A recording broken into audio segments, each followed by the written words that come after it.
Imagine walking into a crowded room and feeling ancient, not old in body but in spirit.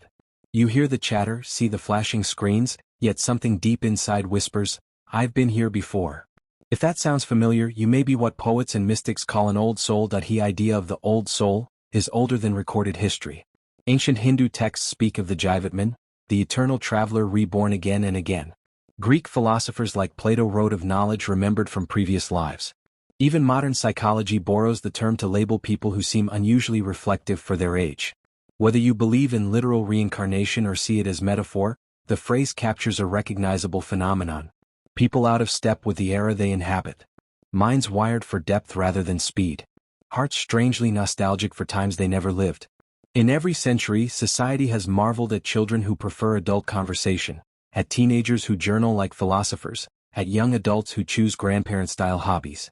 We've always had old souls, but never has the gap between their essence and the outside world felt so wide as today. A depth of perception. Old souls notice subtext. They read the pauses between words, the subtle shrug in a friend's shoulders. Where others skim headlines, they dive into footnotes. This depth can make ordinary life feel loud and shallow, yet it's also the source of their wisdom. B. Innate empathy. Empathy for strangers, plants, even inanimate objects. Old souls feel everything. They cry at documentaries and celebrate the triumphs of someone they've never met. This superpower fosters compassion, but it can turn malls, social media, and 24-hour news cycles into emotional minefields. C. Preference for simplicity. Give an old soul a cup of tea, a handwritten letter, or a walk beneath ancient trees and they're content. Complexity for its own sake, trending apps, rapid-fire memes, disposable fashion, drains them. They seek meaning, not novelty, which sets them apart in a marketplace built on new and improved. D. Temporal dislocation. Ask an old soul which historical period fascinates them and they'll wax poetic about the Tang Dynasty, the Renaissance, or the 1960s folk scene, any era but their own. This isn't escapism, it's resonance. Certain times just sound right, the way some keys harmonize on a piano. An inner compass over outer maps. While peers hunt for influencers, old souls listen to an internal GPS. Call it intuition, conscience, or a whisper from previous lifetimes. They may appear stubborn, but that quiet certainty is what keeps them authentic amid shifting cultural winds. Neuroscientists might describe old souls in terms of highly sensitive person (HSP) traits. Increased mirror neuron activity, stronger emotional contagion, deeper processing of sensory input. Psychologists might link them to the openness to experience dimension of personality, or to the introverted intuitive type in Jungian theory. Yet data alone doesn't explain why an 8-year-old can discuss mortality with the gravitas of a sage. Spiritual traditions fill that gap with stories of reincarnation, karmic lessons, or ancestral memory. Whether you lean scientific, mystical, or somewhere in between, the takeaway is the same. Some people come preloaded with wisdom that seems to outsize their years. To be an old soul is paradoxically both privilege and challenge. On one hand, they possess a built-in North Star, clarity about values, a thirst for authenticity, the capacity to appreciate small wonders. On the other hand, the modern world often rewards speed over depth, noise over nuance. Old souls can feel misunderstood when peers chase trends they find meaningless. Overstimulated by constant notifications, fluorescent lights, and multitasking workdays. Isolated because genuine connection requires the kind of slowness our culture labels unproductive. Recognizing these dualities is crucial. The very traits that cause struggle also hold the keys to fulfillment, something we'll explore in later chapters. Labeling yourself an old soul isn't about superiority, it's a roadmap. When you name the feeling of timelessness, you validate your experience and discover a global tribe that feels the same tug between epochs. Without language, you might internalize the dissonance as personal failure. With language, you can begin crafting a life aligned to who you truly are. So that's the heart of it. An old soul is a timeless traveler dressed in 21st century clothes, carrying ancient questions through crowded, neon streets. Last time we defined what it means to be an old soul. Today, let's hold that idea up to the light and see its many facets. 9 traits that quietly set old souls apart. As you listen, tally how many resonate. You might discover why the world sometimes feels like a borrowed coat, one size too small. Old souls don't just understand other people's feelings, they absorb them. It's as if their nervous system has extra antennae, tuned to frequencies most folks can't detect. An old soul walks into a room and intuitively senses who's anxious, who's jubilant, who's silently grieving. On-screen visual, An animated aura expanding from a silhouette, overlapping with other silhouettes, their colors blending. Voiceover tips. Emphasize the word absorb, pause after frequencies for dramatic effect. Downside? Emotional saturation. News feeds, loud parties, even fluorescent supermarkets can trigger sensory overload. But flip the coin and there's supercharged compassion, fuel for counseling, art, or simply being the friend who listens without judgment. While others consult spreadsheets and polls, the old soul leans on an internal compass. Call it gut instinct, ancestral memory, or data aggregated over multiple lifetimes. Whatever the source, it delivers uncannily accurate hunches. Visual. A highway intersection where every car takes a different ramp, except one lone vehicle gliding smoothly onto the correct path highlighted in soft glow. Their decisions may look risky to the outside world, yet months later people say, "How did you know?" Of course, intuition isn't magic. It's pattern recognition sharpened by reflection. The lesson: trust it, but validate with reason before signing binding contracts where mainstream culture equates busyness with success. Old souls refuel in silence. They schedule nothing the way executives schedule meetings. B-roll, early morning forest walk, steam rising from a lone mug beside an open journal. Solitude isn't isolation, it's maintenance. In stillness, an old soul decodes the day's emotional data, writes, sketches, prays, or simply watches clouds change shape. Without these interludes, they become irritable and disconnected from their center. Like a violin that hasn't been tuned. For many people, life is a sprint between deadlines. 4 old souls, time stretches and contracts. An afternoon of deep conversation can feel 5 minutes long, whereas shallow small talk feels eternal. They're more likely to remember dates by meaning than by calendar. Visual metaphor, pocket watch melting a la Dali, morphing into a flickering candle. This temporal flexibility nurtures presence and patience, but it also clashes with rigid schedules. The fix is external structure. Alarms, planners, or accountability partners who respect their flow yet keep projects on track. Give an old soul raw emotion, and they'll alchemize it into a poem, painting, melody, or business idea. Creativity isn't a hobby, it's the language their inner world uses to speak with the outer one. On screen, split screen, left shows an argument at a subway platform, right shows the same person later, turning that tension into brushstrokes on canvas. Companies often overlook this asset, pigeonholing old souls as too sensitive. But their ability to synthesize disparate inputs into novel output is rocket fuel for innovation teams, if given autonomy and a quiet corner. Old souls don't collect acquaintances, they cultivate alliances. One meaningful conversation outweighs 100 surface-level exchanges. They remember details: your favorite childhood book, the name of your dog who passed away, the joke you told that brightened their dark week. Visual: 2 people by a campfire, stars overhead, leaning in close conversation while a bustling city fades in the background. Because of this intensity, they guard their inner circle. Betrayal cuts deep, but loyalty is lifelong. Ever catch yourself turning a mundane scene, waiting at a bus stop, watching rain gutter down a window, into a meditation on mortality, justice, or cosmic purpose? Classic old soul move. They are meaning makers. B-roll. Slow-motion raindrops hitting puddles morph into rippling galaxy graphics. This tendency can delight or exhaust people around them. Practical friends may say, "Dude, it's just coffee." Yet, that coffee might remind the old soul of colonial trade routes, economic inequality, and the fleeting nature of sensory pleasure.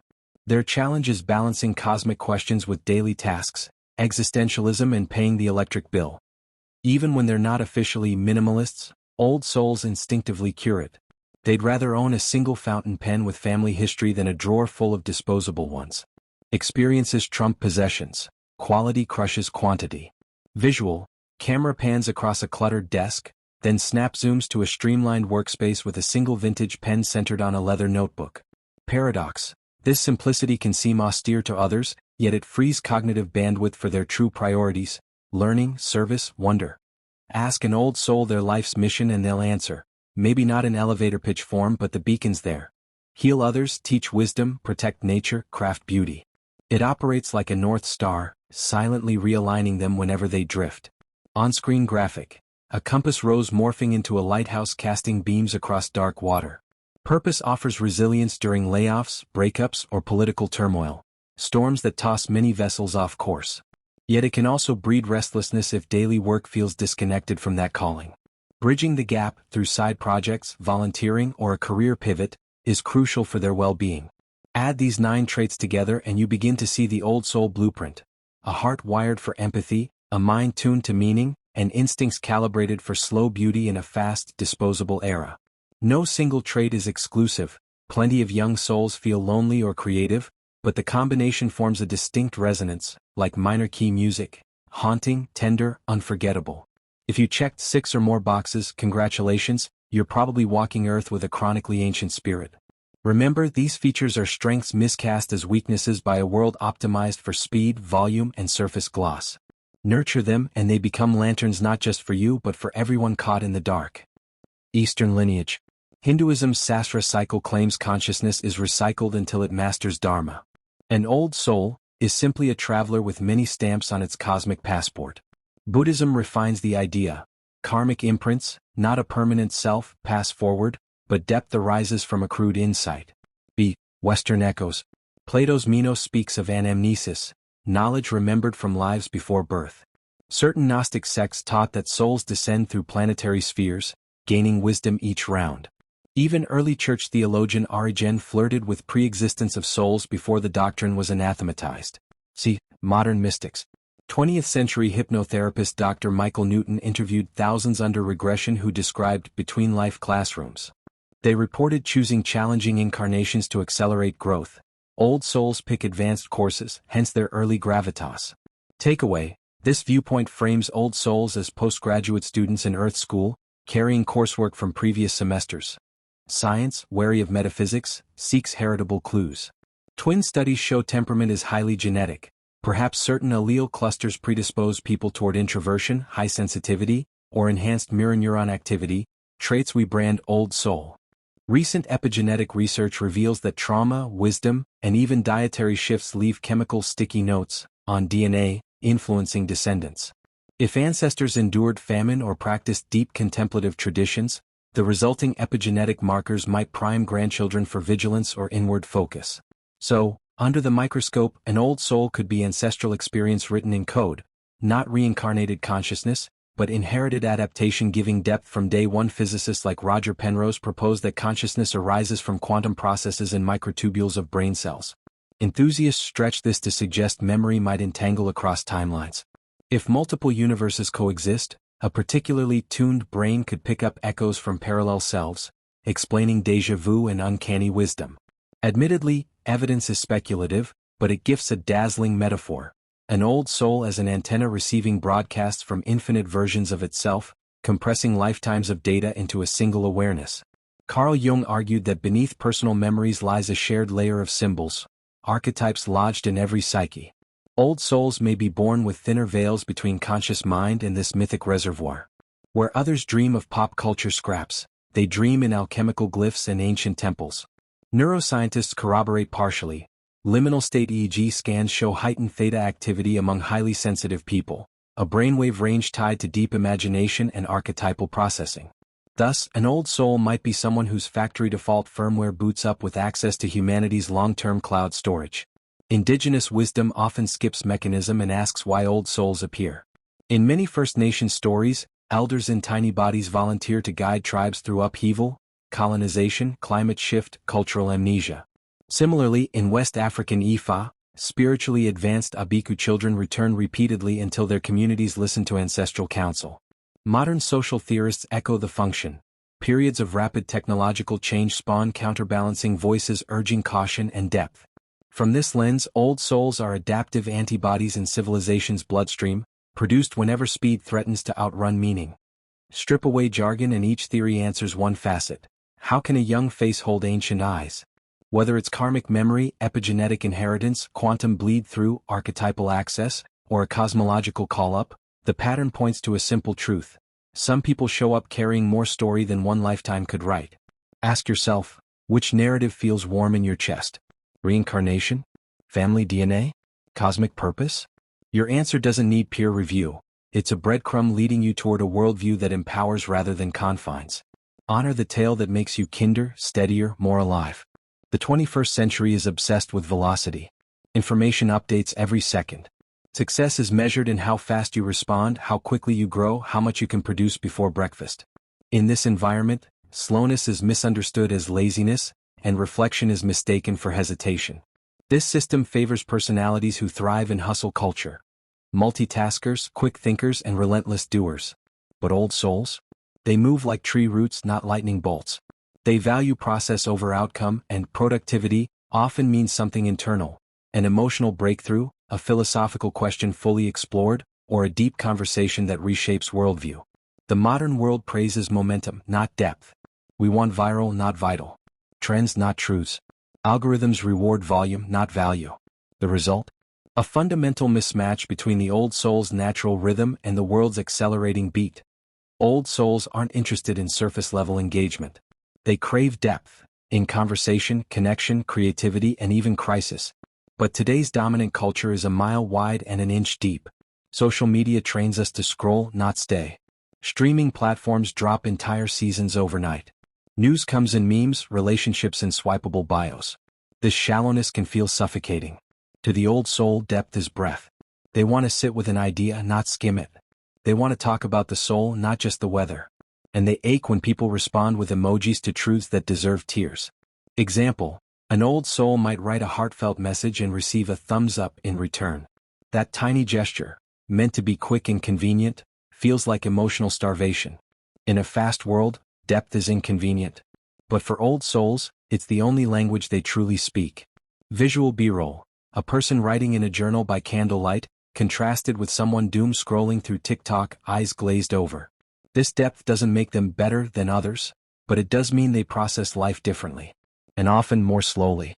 Not because they're slow-minded, but because they see so much more to process. Old souls live on a different emotional clock. Where others react and move on, they absorb, interpret, and integrate. A fight isn't just a moment, it becomes a meditation. A compliment isn't just words, it becomes a seed of gratitude that flowers days later. This emotional time travel often confuses fast-living people. In relationships, this creates tension. Friends may say, "You're overthinking it," or "just move on." But the old soul doesn't move on, they move through. They don't hit mute on their inner world. They listen deeply to what the experience is trying to teach. This difference isn't dysfunction. It's wisdom in motion. But the fast-paced world doesn't allow much room for emotional unfolding. It wants immediate reaction, clean resolutions, and constant motion. Scene idea for video: a friend group chatting rapidly in a cafe, while the old soul sits quietly, feeling every word, noticing every shift in tone. Not disengaged, just moving through the moment at a different speed. For old souls, downtime is sacred. It's how they reset, recenter, and reconnect with meaning. But in a hyperproductive society, rest is almost a sin. We glorify the grind, brag about being busy, and shame those who choose stillness. But for old souls, stillness is survival. This constant push to do more becomes a form of slow soul death. They may feel guilty for taking naps, reading poetry, or just staring out the window. Not because these acts lack value, but because the world has stopped recognizing value that isn't monetizable. Even spiritual practices like meditation or mindfulness are being commodified, turned into productivity hacks instead of portals to inner peace. So old souls often hide their rhythms. They work within systems that exhaust them. They appear functional on the outside while slowly crumbling inside. This isn't laziness. It's misalignment. The world punishes rest, but old souls run on it. In a single scroll, you can witness tragedy, comedy, activism, ads, love, war, and recipes. This constant digital overstimulation is emotionally brutal for old souls. Their deep empathy turns screens into psychic war zones. Where others scroll past a crisis, an old soul feels it, like it happened to their own family. And that's just Monday morning. They long for silence, but the world is a chorus of notifications. They crave authentic connection but are met with filtered realities. They want to absorb one experience fully, but are served 10 more before they finish processing the first. Analogy: imagine trying to savor a meal while someone keeps dumping new dishes on your plate every 30 seconds. That's what digital life feels like for an old soul. So why do old souls struggle? Because their very essence, slow, present, deep, is seen as inefficient, outdated, or even weak in today's high-speed, hyper-connected reality. But in truth, the world needs their rhythm. The old soul isn't here to keep up. They're here to remind us to slow down. Social media platforms promise connection, but what they deliver is often simulation. Clicks, likes, and shares mimic community but lack its core ingredients. intimacy, depth, and emotional presence. 4 old souls, who long for real connection, not curated versions of it. This creates emotional dissonance. They might post a heartfelt thought and receive 100 likes but no meaningful replies. Or they'll reach out to someone and receive a GIF instead of a genuine response. Old souls don't want attention, they want understanding. But algorithms reward spectacle, not sincerity. They elevate what's loud, flashy, and polarizing, pushing quiet wisdom to the margins. As a result, old souls either withdraw from digital life, or force themselves to perform in ways that feel fake. Both options are draining. The real tragedy? These platforms are full of people craving depth. But depth is inconvenient. It doesn't go viral, it doesn't trend, it doesn't fit in a 15-second clip. Visual, a tweet on screen says, "I miss when people talked without hashtags." Cut to someone closing their laptop and staring out a rain-streaked window. In digital spaces, we aren't just living, we're curating. Every photo, caption, and comment becomes part of an ongoing performance of self. This is exhausting for anyone, but for old souls, it's spiritual dislocation. They crave authenticity, but the digital world encourages personas. We crop out the mess. We filter the emotion. We turn pain into relatable content. And the irony?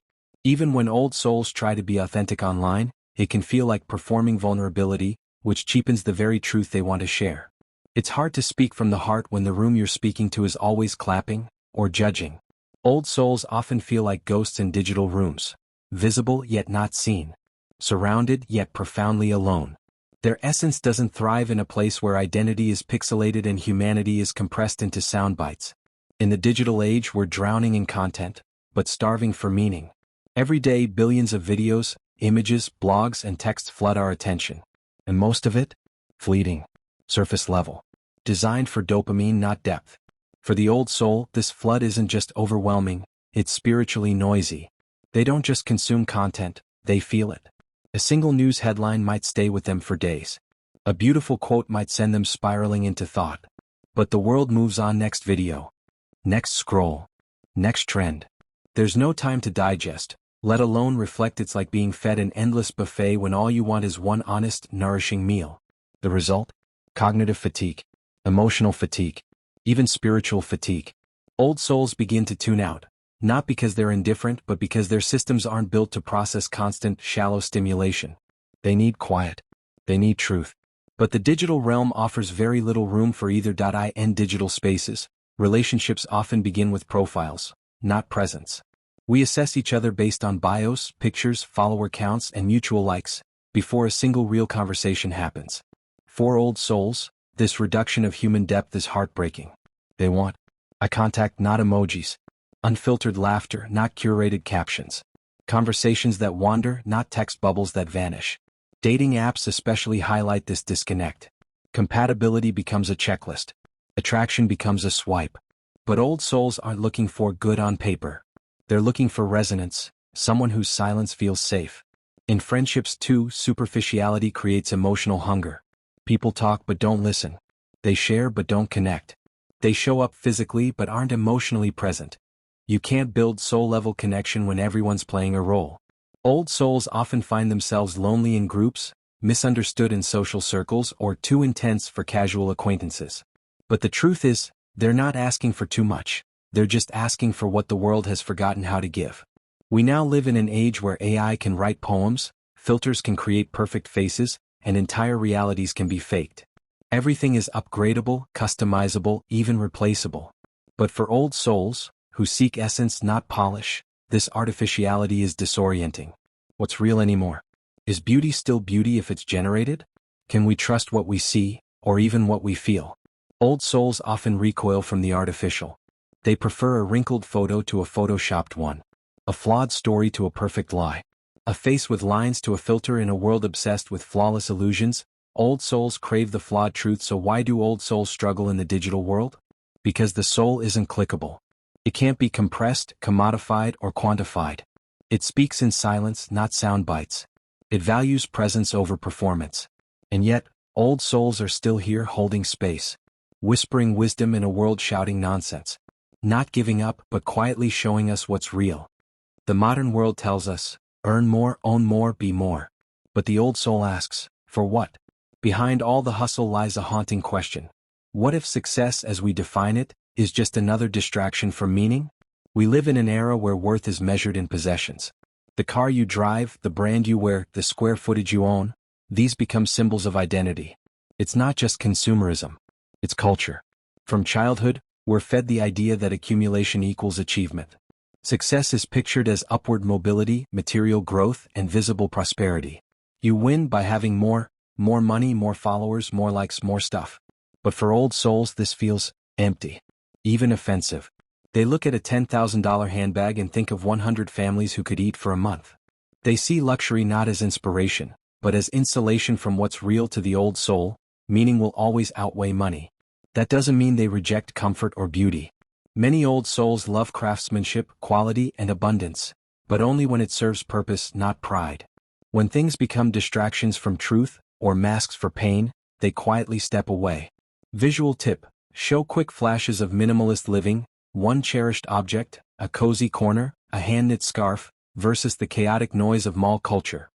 Many old souls achieve success, but feel no satisfaction. They get the job, the promotion, the applause, and then feel hollow. Why? Because their inner compass doesn't point to status, it points to substance. An old soul might leave a six-figure salary to work at a bookstore, or abandon a fast-track career to paint, teach, or volunteer. These decisions confuse the world. Why would you give all that up? The answer is simple: because it wasn't nourishing their soul. Old souls are allergic to empty victories. What's worse, sometimes they try to conform. They mimic ambition, chase titles, follow the rules. But deep inside the dissonance grows. They're playing a game they never believed in, trying to win a prize they never wanted. The cost? Burnout, depression, identity crises. Until one day they realize they were never meant to climb ladders. They were meant to plant roots. Here's the hard truth: meaning doesn't sell well. It's hard to brand, package, or monetize. A deep conversation can't be tracked by metrics. A moment of wonder doesn't create ad revenue. A quiet act of kindness doesn't trend. The system doesn't reward the things old souls value. And this creates inner conflict. Do you stay true to your essence, or do you compromise to survive? Old souls often find themselves caught in split lives. Working corporate by day, writing poetry by night. Smiling in meetings, then crying in solitude. Performing normalcy while secretly starving for truth. They carry secret worlds no resume could ever contain. They don't want fame. They want fulfillment. But fulfillment doesn't come with step-by-step instructions. It comes from listening inward and walking paths no one else understands. The heart of the old soul struggle is a value mismatch. The world says, be efficient, be impressive, be profitable. The old soul says, be kind, be real, be awake. This misalignment creates friction in daily life. In conversations, they're told they're too deep, too serious, too intense. In work, their focus on meaning over money is seen as a liability. In society, their quiet rebellion is viewed as laziness or failure. But it's not failure. It's resistance to a system that confuses wealth with wisdom. Old souls aren't trying to escape the world, they're trying to heal it. Not by force but by example. By living in alignment with values the world has forgotten. That's why you'll find them starting community gardens instead of chasing stock tips, sharing food instead of flaunting cars, reading philosophy instead of scrolling influencers. To some, that looks like going backward. But to the old soul, it's the only way forward. So, what does peace look like for an old soul in a materialistic world? Not isolation, but integration. It means choosing intentional living. Owning less but loving every object. Earning less but sleeping with a clear conscience. Speaking less but meaning every word. It means learning to walk with one foot in each world. Using technology but not being used by it. Engaging in society without being shaped by it. Making a living without losing your life. Peace doesn't come from escaping the world, it comes from showing up differently. Old souls aren't here to preach, they're here to embody. To live slowly in a fast world. To speak softly in a loud room. To carry stillness into chaos. That's the rebellion. That's the revolution. In a culture obsessed with more, old souls remember that less can be sacred. In a world chasing success they chase truth. They suffer not because they are weak, but because their values are rare. And rare things are often misunderstood. But they are not alone. More and more people are waking up, questioning, slowing down. The world may be fast, but the soul? The soul is timeless. From an early age, old souls often feel different. not in a proud or rebellious way but in a quiet, unshakable sense that they don't quite fit. While classmates chase trends, they're wondering about the meaning of life. While peers seek popularity, they're seeking purpose. They sit in the back of the room, observing instead of performing. And that difference? It creates distance. They may have friends, family, even success, but still feel emotionally orphaned. Like their wavelength is just a little off from everyone else's. They don't want attention. They want resonance. But resonance is rare. And so begins the slow ache of being surrounded yet solitary, the kind of loneliness that goes beyond words. The kind that even love can't always reach. It's not depression. It's not drama. It's just the cost of seeing the world too deeply, too early, too often. One of the old soul's deepest wounds is being misunderstood. Their intentions are often pure, their thoughts nuanced, their emotions layered. But the world prefers clarity over complexity, speed over subtlety. They say something honest and get called too intense. They show vulnerability and get brushed off as too sensitive. They ask questions and are told to lighten up. Over time, old souls learn to edit themselves. They start to shrink their truth so others can stay comfortable. But every time they do, a little piece of their spirit goes silent. Being misunderstood isn't just frustrating, it's isolating. Even in romantic relationships, this creates a haunting dynamic. The old soul gives their whole heart, but others only see the surface. They crave depth but are offered routine. They speak poetry but are answered in small talk. It's not that others are shallow, it's that most people aren't wired to hold what an old soul carries. And that can feel like trying to play a symphony to someone who only hears drums. When repeated misunderstandings pile up, old souls often enter a pattern of withdrawal. Not out of bitterness, but out of self-protection. They stop sharing their thoughts because they're tired of explaining. They stop seeking connection because they're tired of being disappointed. They smile politely, but inside they retreat to an inner world that feels safer, truer, quieter. The danger isn't being alone. It's becoming convinced that no one will ever understand you. This is where disconnection becomes spiritual fatigue. The soul, which longs for union, starts to give up. The heart, which once hoped to be seen, begins to close. This spiral can lead to emotional numbness, creative stagnation, a sense of drifting through life rather than living it. It's not the old soul's nature to isolate. But when the world feels like it punishes their authenticity, they start to camouflage just to survive. And in doing so, they lose contact with their essence. Visuals. Someone erasing lines from a journal, deleting a heartfelt text before sending, putting on a fake smile in the mirror. One of the most painful narratives old souls carry is this: I'm too much. Too emotional. Too spiritual. Too deep. Too serious. Too sensitive. Too philosophical. This belief doesn't come from ego, it comes from repeated rejection. When your natural self is often met with confusion, discomfort, or distance, you start to question your worth. But what if you were never too much? What if the room was just too small? Old souls aren't too much. They're precious in a world that forgot how to hold depth. Their emotional honesty, their spiritual hunger, their aching empathy, it's not a flaw. It's their superpower. But until they find kindred spirits, that power feels like a curse. Like being fluent in a language no one else speaks. Visual tip: quiet montage of old soul traits.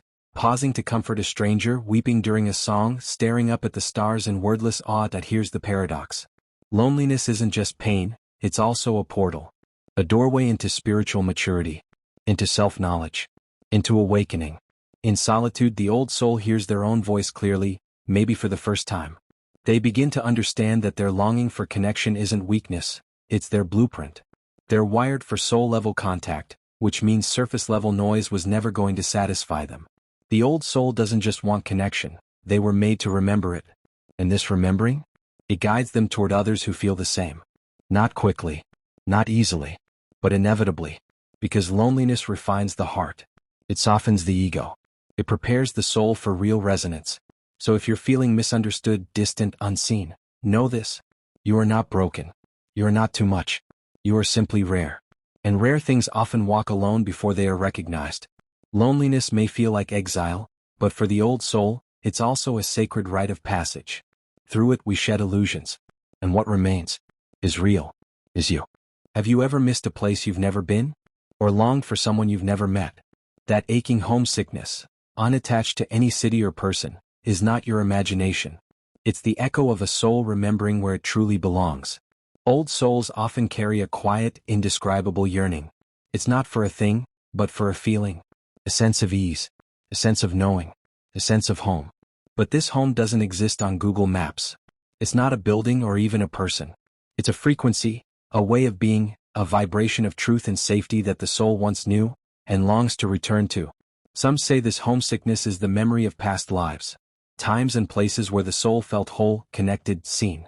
Others believe it's a longing for the soul's true origin, before birth, before form, before earth. A divine source, a spiritual realm, a place where separation didn't exist. And in this life we feel that separation so sharply, because we remember unity. The modern world doesn't leave much space for this kind of remembrance. It distracts, numbs, overloads. But in quiet moments, in nature, in dreams, in music, that ache rises again. It whispers, "You've been here before. But you don't belong here completely." This longing becomes most painful when triggered by almosts, moments that come close to what we remember but not quite. A scent that reminds you of nowhere you've been. A sunset that brings tears though you don't know why. A stranger whose eyes feel familiar even if they say nothing. These are the breadcrumbs of the old soul's journey. They don't satisfy the longing, but they validate it. They remind us, you're not crazy. You're remembering the homesick heart isn't broken, it's ancient. But here's the challenge. This ache can become isolating. People around you may not understand it. They may say, "Be present. Stop overthinking. What are you even missing?" But you're not overthinking. You're overfeeling, and what you're feeling is real. It's the soul's GPS, constantly searching for alignment with something higher. Something older than this modern world. Something truer. Old souls, desperate to soothe the ache, often go searching for home in external places. Moving to different cities. Starting new relationships. Switching careers or spiritual paths. And sometimes these help, a little. But often they just rearrange the furniture in a house that still doesn't feel like home. Because home isn't a location. It's a recognition. A remembering of who you were before the world told you who to be. That's why the ache doesn't leave when circumstances change, because the real longing is internal. But this isn't a failure. It's a compass. Each disappointment redirects you closer to what's real. Each false home reveals more of what your soul truly seeks. And what is that? Not perfection. Not pleasure. But belonging. To yourself. To others. To the unseen thread that connects all life. Omion unpacking books in a new apartment. Then, alone at night, they light a candle and sit quietly, more at peace in that one moment of stillness than in all the excitement of the move. Sometimes, unexpectedly, we meet people who feel like home. Not because they're flawless, but because they see us without trying to change us. These are soul recognitions. A friend who understands you after one conversation. A partner who knows your silence. A mentor who mirrors your essence. You don't build these bonds. You remember them. Old souls live for this kind of connection. Because in these rare moments the ache pauses. The soul sighs. The heart says, "There you are." These connections remind us that we're not alone in our remembering. Others walk this path. Others feel the same ache. And when two remembering souls meet, it doesn't fix the world, but it makes it bearable. You don't need many of these connections. Even one can feel like 1,000 lifetimes of loneliness lifting. But they come slowly. You can't rush soul recognition. You can only be true to yourself so that when they appear, they find the real you, not the edited version the world asked for. At some point in the journey, the old soul realizes, home isn't just something you find. It's something you become. You stop chasing it. You start creating it within yourself. Through daily rituals that ground you. Through kindness that flows outward. Through honesty that aligns your life with your truth. You become a soft place, for yourself first, then for others. You become the kind of presence that others recognize as safe, real, nourishing. And slowly, the world begins to feel a little less foreign. A little more like home. When the soul stops searching outward and turns inward, the ache becomes purpose. You're no longer running from homesickness, you're answering its call. This is the power of the old soul. To carry ancient wisdom through a modern world. To plant sacredness in ordinary soil. To become a bridge between what was and what can be again. You were never lost. You were always remembering. And that ache in your chest? It's not absence, it's a calling. Not a flaw but a flame. You are not here to find where you belong. You are here to become the belonging the world is missing. And as you do, you'll discover. Others have been looking for the same feeling. And when they find you, they'll finally feel home too. What if your pain was never punishment, but preparation? What if your loneliness, your longing, your endless questions were not signs of being lost but signs of being called. Called to bring light where others have forgotten how to see. This is the gift, and the responsibility, of the old soul. Old souls often carry deep emotional scars, born not just from trauma, but from a life lived fully aware. They felt more, questioned more, loved harder, and lost deeper than most. But in those wounds lies their greatest power. Because old souls don't just experience pain, they alchemize it. They turn grief into compassion, loneliness into presence, confusion into clarity. Their hearts break, and in the breaking they become open. They are the ones who sit with others in silence when there are no words. They are the ones who recognize suffering behind a smile. They are the ones who listen not to reply, but to understand. In a world that often numbs or bypasses pain, old souls choose to feel it all. Not because they enjoy suffering, but because they know healing only begins when truth is faced. And so they become quiet healers. Not through degrees or titles, but through presence, empathy, and the wisdom earned by walking through fire, and surviving with grace. Old souls are the memory keepers of the human spirit. They remember truths the world has forgotten. That silence can be sacred. That love is not performance but presence. That we are not separate but deeply connected. That life isn't about speed but soulfulness. These aren't just ideas. They are embodied truths carried from lifetime to lifetime, often with no conscious memory of where they came from. But the soul knows. The old soul walks through a modern world with ancient eyes. And because of that, they often feel out of place. But it is that very displacement that gives them sight, the ability to see what's missing and offer what's needed. Whether they are artists, teachers, writers, caregivers, or quiet observers, old souls bring depth into shallow places and stillness into noise. They don't seek to be leaders, but they often become them simply by being true. They remind us, not with force but with gentleness, of what truly matters. They are the soul's whisper in a world screaming for attention. One of the greatest gifts old souls give is presence. They aren't easily distracted. They don't rush through moments. They see you truly deeply. In a world addicted to stimulation, old souls offer stillness. In a culture obsessed with image, they offer authenticity. They don't fix people. They don't preach. They simply sit with the storm, and that is often what heals the most. Old souls know that presence is power. Not the power of control, but the power of acceptance, of witnessing someone without judgment, without urgency. This kind of presence transforms spaces, makes people feel safe to feel. It invites truth to rise. It reminds others of their own depth. And often the old soul doesn't even realize they're doing it. They just be and others feel seen. This gift may not make headlines, but it changes lives, quietly, profoundly, permanently. Eventually the old soul understands. They were never meant to fit in. They were meant to stand as a light. Not a blinding spotlight. Not a loud siren. But a gentle beacon, the kind sailors search for in the fog. And this light doesn't come from perfection. It comes from alignment, from being true to their nature no matter how the world reacts. The old soul isn't here to impress. They're here to illuminate. When they stop hiding, stop apologizing for their depth, and stop shrinking to fit small spaces, they begin to radiate. They start to attract others like them.